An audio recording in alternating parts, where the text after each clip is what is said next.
सालों पहले एक नगर का राजा अपने राज्य में रात को अपना रूप बदलकर घूमता था। वो रूप बदलने के बाद लोगों से मिलकर अपने यानी राजा के बारे में जानने की कोशिश करता और उनकी समस्याओं को समझता था। एक रात जब वह नगर घूमकर आया तो अचानक जोर से बारिश होने लगी।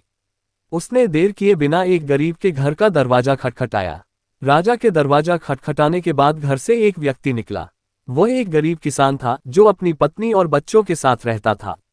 बारिश तेज थी तो किसान ने राजा को अंदर आने के लिए कहा।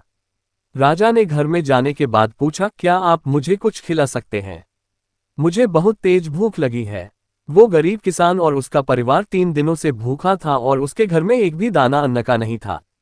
किसान के मन में हुआ कि भले ही हम भूखे हैं, लेकिन अपने अतिथि को यूं भूखा नहीं रख सकते।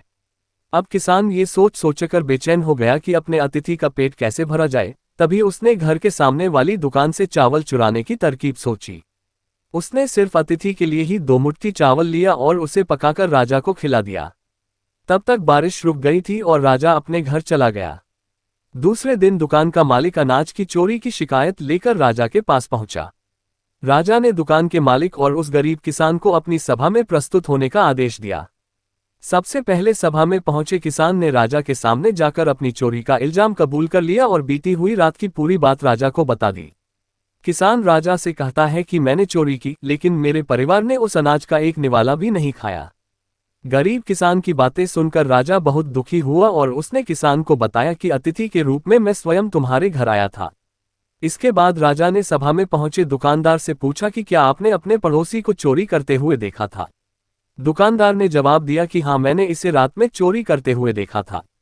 दुकानदार की बात सुनने के बाद राजा कहता है कि इस चोरी के लिए मैं पहले जिम्मेदार हूं और फिर दूसरा तुम हो, क्योंकि तुमने अपने पड़ोसी को अनाज की चोरी करते हुए देखा, मगर कभी उसके भूखे परिवार को नहीं देखा। तुम अपने पड़ोसी होने का धर्म बिल्कुल निभा नहीं पाए।